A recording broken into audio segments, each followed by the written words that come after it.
family didn't invite me to Christmas dinner. It's no place for selfish like you, said my brother.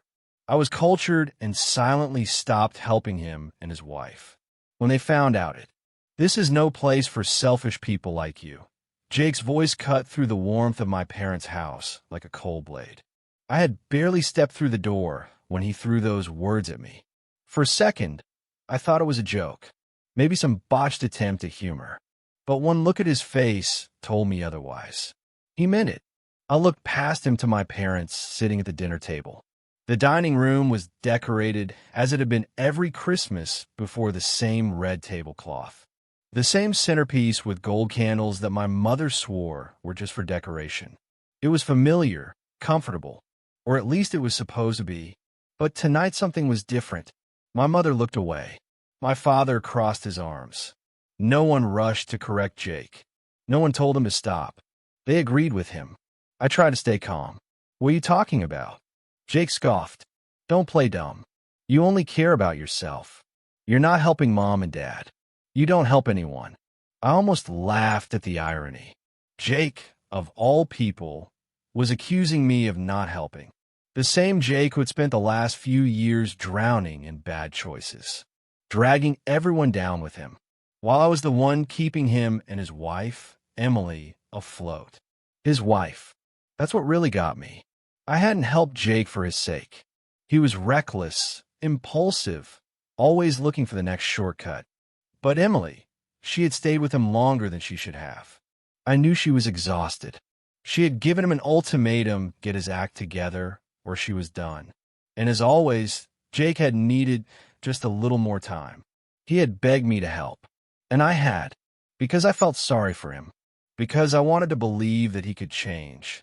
But now, standing in my parents' house, being accused of selfishness by the person who owed me everything, I felt something shift. I turned to my parents. Is that so? My father didn't hesitate. Jake helps us. You don't. Unbelievable. The money Jake used to help them, that was my money. Every time their refrigerator was full, every time a bill was paid, it was because I had sent money to Jake. But they didn't know that. And they obviously didn't want to know. Jake grinned like he had just won something. Yeah, you should go. I should have been angry. I should have thrown everything in their faces, told them exactly where their precious support had come from. But what was the point? They had already made up their minds. So I didn't argue. I didn't fight. I just turned and walked out. Christmas Eve. Snow was falling in soft flakes as I got into my car. The world outside looked peaceful, a stark contrast to the mess I had just left behind. I drove home in silence, not even bothering to turn on the radio. I spent Christmas alone that night. Just me and my cat Luna, sitting in the dim light of the Christmas tree. No messages, no phone calls, nothing. For years, I had given and given. And now that I had nothing left to give, they had no use for me.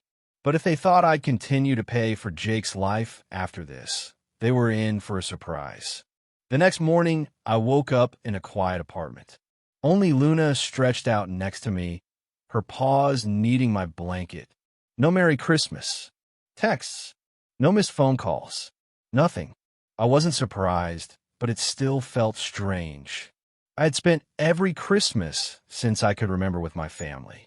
Even when I was busy, even when work piled up, I always made time. And now, it was as if I never existed. I made coffee, sat by the window, and watched the world outside go on without me. Kids playing in the snow, neighbors walking their dogs, someone across the street carrying a huge Christmas bag, probably full of presents. A normal Christmas for everyone else. For the first time in years, I had no responsibilities. No fake smiles, no pretending I didn't see the favoritism, no being the family ATM. It was strangely peaceful. Then my phone buzzed. For a second, I thought maybe it was Mom. Maybe she'd realized how unfair this was. Maybe she'd called to set things right. But no, it was Emily. I heard what happened. I'm sorry. You don't deserve this. I stared at the message. She wasn't the type to get involved in Jake's mess. She usually kept quiet, tried to keep the peace. The fact that she reached out meant more than she probably realized. I texted back, "Not your fault. Merry Christmas, though." She replied almost immediately, "Merry Christmas, and thanks for everything." I mean it. I didn't know what to say, so I just left it at that. The next week went by without a word from Jake or my parents. Then, on January 2nd, my phone rang. It was Jake. I let it ring. A minute later, a text appeared. "Where's the money?" I grinned. He was predictable.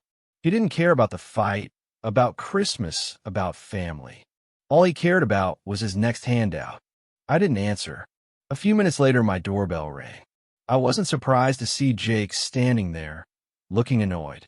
He had this look like he expected me to laugh it off, give him the money, and move on like nothing happened.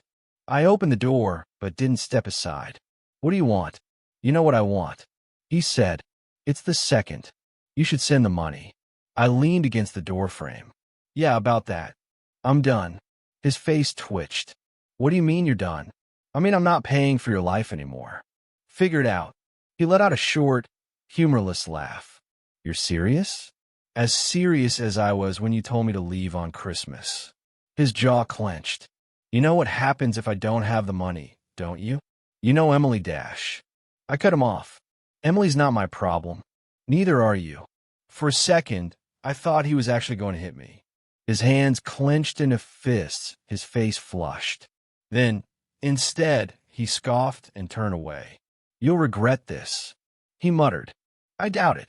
I closed the door. He knocked a few times, harder each time, but I just grabbed my phone and held it up.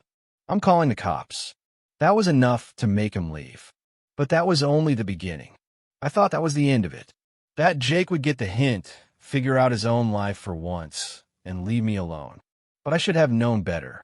3 days later, I heard a knock on my door. I wasn't expecting anyone, so I looked through the peephole. My parents. Great.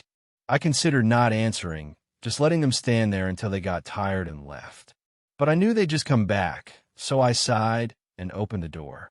My dad was stiff, arms crossed. My mom looked worried, but in that performative way, like she was more worried about keeping up appearances than actually understanding what was happening. "Can we come in?" my dad asked. I didn't say anything. I just stepped aside.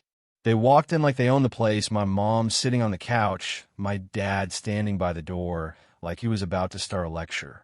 I didn't sit down. I leaned against the counter and waited. "Jake told us what you did," my dad said. I raised an eyebrow. "You mean what I didn't do?" My mom sighed. "Oliver, he's your brother. He needs help. He always needs help," I said. "And for years, I was the one who helped him. Do you know why he was able to help you?" "Because he used my money." They both looked uncomfortable, like they'd just been told something too complicated to process. My dad cleared his throat. "That's not the point." "Then what is?" I asked. My mom leaned forward, clasping her hands. "He's younger than you, Oliver.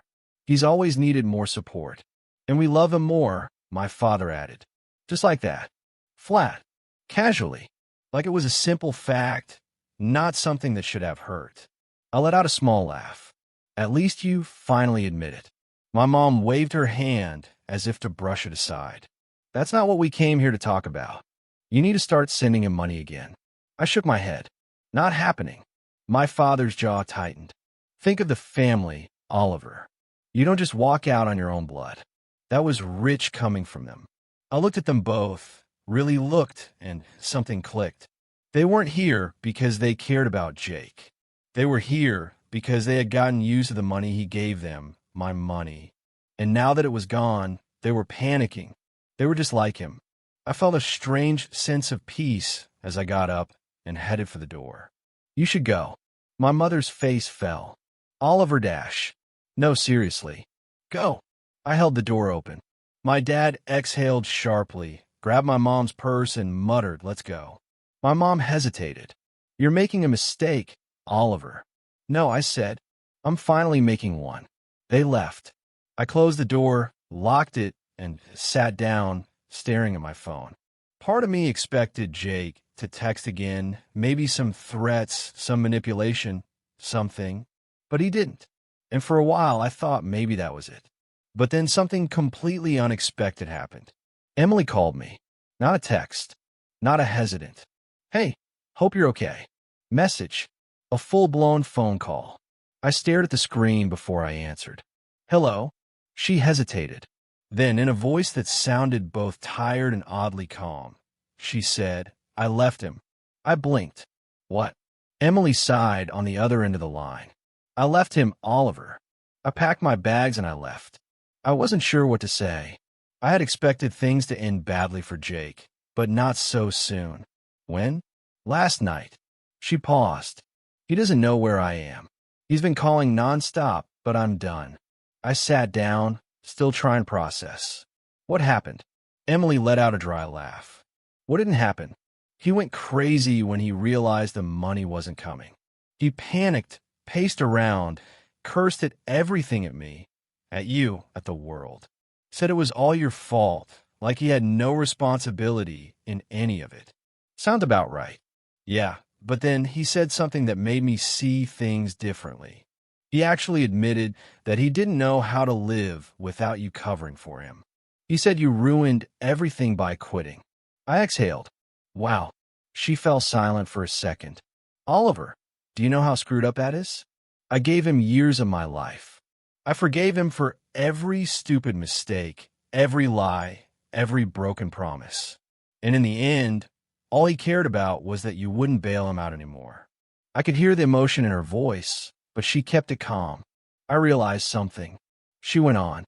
I stayed because I thought I was waiting for him to change. But really, I was just waiting for a sign that it was okay to leave. I hesitated, and me cutting him off was that sign? Yes. I sat back and stared at the ceiling. So what now? She let out a slow breath. Now, I start over. I don't know where I'm going yet, but anywhere is better than where I was. I didn't know what to say, so I just nodded, even though she couldn't see me. Good. She hesitated again. Oliver? Yes. Thanks. I frowned. For what? For everything. For helping, for being the only person who saw what was happening. She paused. For not being like him. That hit harder than I expected. We talked a little more, mostly about logistics, where she was staying, if she needed anything, if Jake had any way of tracking her down. She assured me that she was fine, that she had everything under control. Then, just before we hung up, she said one last thing that took me by surprise. You know, Oliver, if things had been different, I think I would have chosen you. I didn't even have time to answer before the lion went dead. I sat there for a long time, staring at my phone. And then, as if the universe had perfect timing, another message popped up. From Jake. You did this. I hope you're happy. I stared at Jake's message for a while, debating whether to reply. You did this. I hope you're happy. There were so many things I could say. I could tell him that I wasn't the one who made Emily leave. He did that all on his own. I could tell him that for once in his life, he needed to take responsibility instead of blaming everyone else. But honestly, I didn't care enough to respond. I put my phone down and went to make coffee, trying to shake the strange feeling Emily's last words had left me with. If things were different, I think I would have chosen you. I wasn't even sure what to make of that. Was it just something she said in the moment? Did she mean it? And why did it keep playing in my head?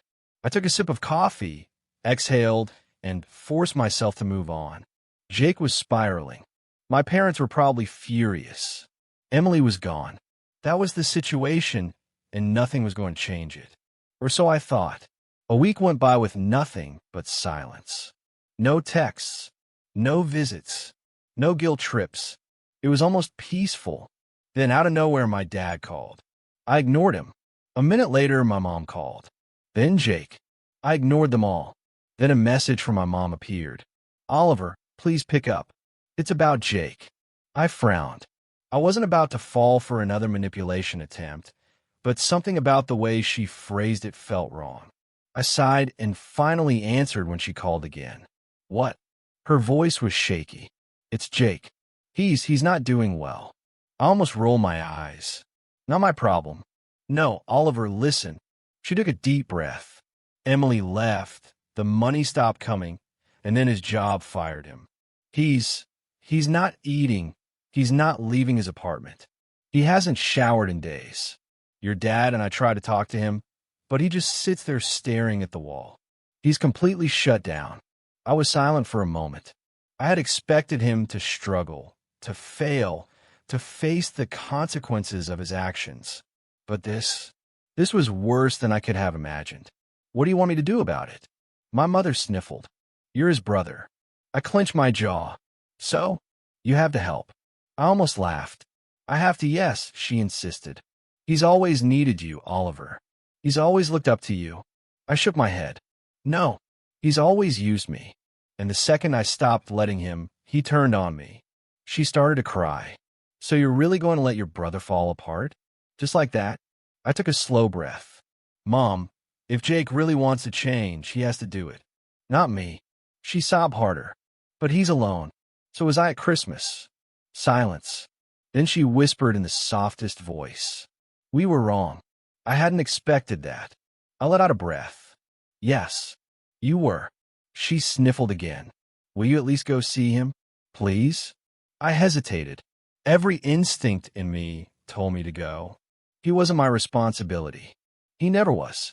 But against my better judgment, I found myself saying fine. Once. But that's it.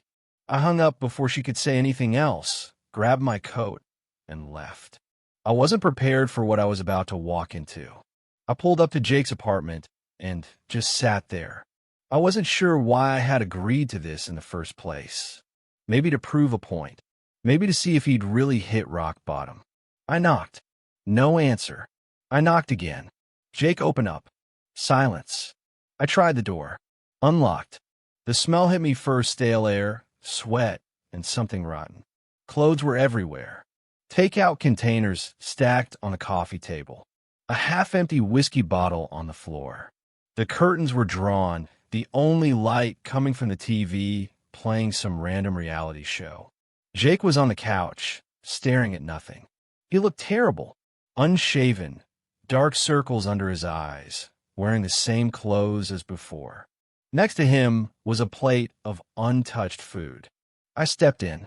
Jesus, Jake. Nothing. Not even a blink. I sighed. You're going to sit here and rot? No answer. I shook my head. Mom thinks I can help you, but I'm not here to hold your hand. If you want to fix this, get up. If not, I'll leave and you'll be on your own. He didn't move for a long time. Then, just as I reached the door, his voice broke. I don't know how. I turned around. He actually looked scared. Lost. I should have walked out. I wanted to. Instead, I exhaled. Fine. One chance. You pay me back every cent. You blow it, I'm gone. He swallowed hard and nodded. I didn't really believe him, but I stayed anyway. Helping Jake was exhausting. At first, I thought he'd snap out of it quickly, but it wasn't that easy. He was a mess, barely eating, barely talking, completely useless at figuring out his next steps. It took 3 days just to get him to take a shower, and another 2 to get him to leave his apartment. He wasn't just broke, he was in debt. His credit card were maxed out, his bills were overdue, and with no job, no savings, and no backup plan, he had nothing. He was falling apart. I helped him put together a resume, because of course, he never bothered to update it, and made him apply for jobs. He hated every second of it. He wasn't used to working for things. He was used to me solving his problems. One night, as I was helping him sort out his finances, I got a call. It was Emily. I hesitated before answering. Hey, she said. How's he doing? I glanced at Jake, who was slumped on the couch, scrolling through job listings like it was torture. Pathetic but alive. She let out a dry laugh. Sound about right. There was a pause. Then she asked, why are you helping him? It was a good question. One I'd been asking myself since the moment I'd walked into his apartment.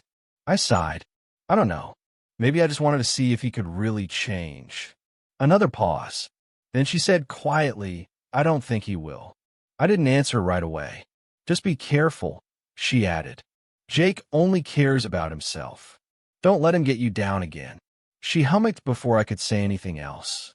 I looked at Jake, still oblivious to the fact that his ex-wife had just warned me about him. For the first time since I'd started helping him, I wondered if I'd made a mistake. Helping Jake was one thing. Trusting him again was another. Every day, I saw the same patterns, the laziness, the excuses, the entitlement creeping back in. He applied half-heartedly for jobs, complained when I pushed him, and pretended it was all temporary until someone bailed him out again. It was frustrating, but the weird part? Most of the time, I wasn't even thinking about Jake. I was thinking about Emily. After she called, we started texting more. Nothing deep at first, just random check-ins, little conversations. But it wasn't long before our messages stretched into late nights, before I found myself looking forward to hearing from her. Then, one night, she called me again.